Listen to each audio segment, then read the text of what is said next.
thing from a study, and then I'm going to give you some insights that God has been touching me with. Let me get to my, here we go. This is entitled God, Wrestling, and Faith.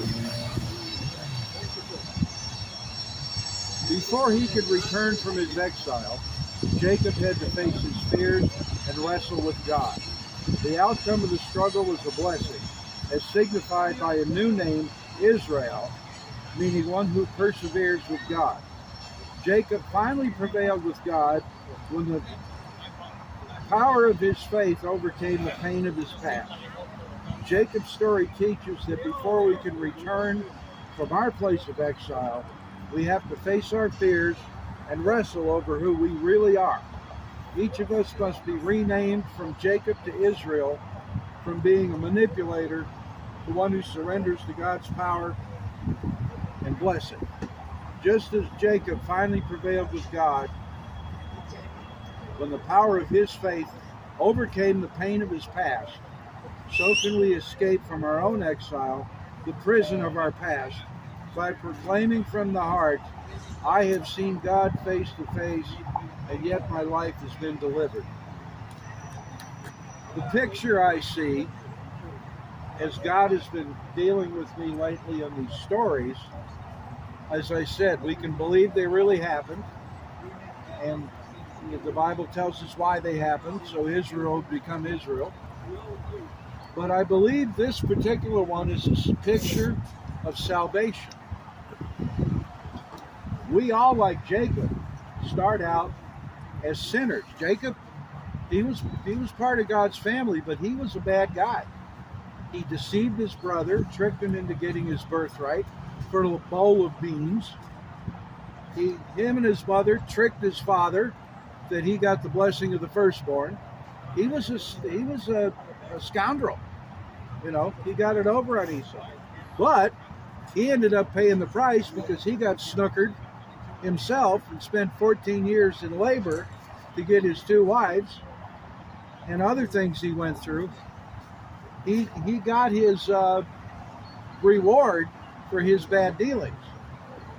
But like us, we're in the world, we're sinners, and when we end up having our wrestling match with God,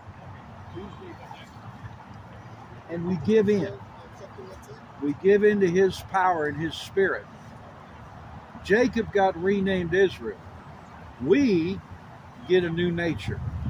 We may have another name in heaven. We don't know when we get there, but we definitely, the old nature dies. The flesh has to be wounded. That's the symbolicness of his hip being thrown out of joint. His flesh was wounded. We need to allow our flesh to get wounded and die. That is our self-will, not trusting in God, trusting in our own self, and give it over to God. And then he enters with his spirit, and we get lifted up, and we receive a new nature, one that is righteous. And now we have the desire to do good things. Amen? So how many of y'all are still out here wrestling with God is my question. I know in my case, my first encounter that I can say God was definitely there. I was about 17, and it was a situation where I really felt like the devil was coming to claim me. It's a longer story than that. I was doing some drugs. I was out at a campfire by a fort we had made out in the woods near our house that me and my buddies all went there to party. And I ran home scared to death and cried out to God. And all of a sudden this feeling of peace came over me, and the oppression that I felt from the devil went away. One day I'll tell you, it's a long story, it's pretty wild.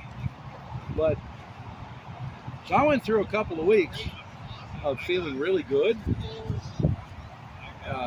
happy, at peace, and I'm going, wow, is this what those saved people talk about? Am I saved? And I start trying to read the Bible, because one of the promise I made when I thought the devil was on me, I said, Lord, if you fix this, help me. I'll pick up that Bible Granny gave me. It's under the shelf, buried under a bunch of stuff so nobody will see it. I don't want anybody to know I got it. I'll start reading it. Well, so I started trying to read it. Well, the enemy came on me and fought me. He said, you ain't going to be able to understand all this gobbledygook. This thou, therefore, why not, who not, what not, thou shalt not, naughty, and all this other stuff. You're too cool. You're Mr. Party. You're Mr. Wicks. That's what my nickname was. And, I was one of the head party animals in the group. And he prevailed. I don't know why God didn't lead me to a Christian that could explain to me what had happened, because I called upon the name of the Lord. It wasn't in church. It wasn't an altar call. I just said, Lord, if you're there, I need you. And I believe he entered me, and I may have gotten saved that day. But I abandoned it and wrestled for another 17 years, partying and living in the world and ignoring God, but he kept on me in various ways.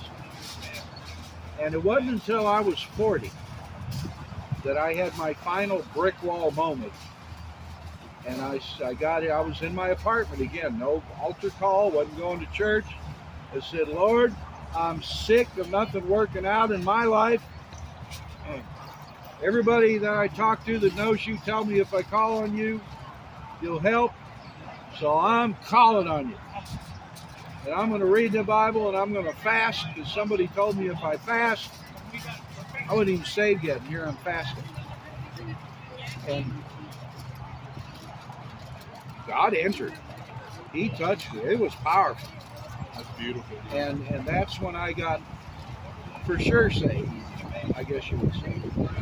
And the ministry began about 6 months later. God worked on me quick.